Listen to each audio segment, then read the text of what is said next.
Est-ce que le fait que David a eu beaucoup de femmes et qu'il n'a pas été puni pour cela par Dieu prouve qu'on peut pratiquer la polygamie?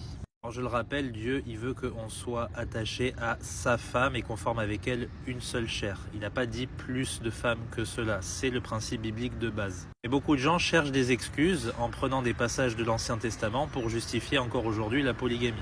Alors oui, David était un homme selon le cœur de Dieu, ça n'a pas empêché pour autant de commettre un meurtre, celui de Iri le Hittite, et de commettre un adultère avec sa femme Bathsheba. À cause de ça, il a perdu un enfant. Ensuite, je te conseille de lire 2 Samuel chapitre 6 pour voir l'histoire de David avec sa première femme, Michal. Donc, tu sais que l'arche de l'Éternel, elle ne demeurait pas à Jérusalem pendant un certain temps, et une fois qu'elle est rentrée à Jérusalem, David, il dansait devant elle, devant l'Éternel. Et Michal, elle observait la scène de loin et elle la méprisait dans son cœur. Pourquoi cela à ton avis? Eh bien parce que Michal, elle était jalouse du fait que d'autres femmes pouvaient voir David et surtout du fait que son mari systématiquement revenait avec d'autres femmes, comme par exemple Abigail.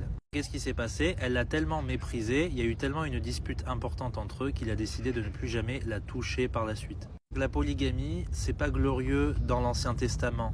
C'est pas parce que c'est pratiqué que ça se passe bien. Généralement, ça se passe très mal, surtout entre les femmes. Il y a beaucoup de tensions et de jalousie. Il faudrait lire l'Ancien Testament pour s'en rendre compte. Et pas laisser ta culture influencer la manière dont on doit penser la polygamie. Enfin, je rappelle que quand Jonathan est mort, David il a avoué avoir plus d'amour pour lui que pour les femmes qu'il a eues. Est-ce que c'est glorieux, tu penses? Non, je pense pas que tes femmes ou ta femme aimerait entendre une chose pareille.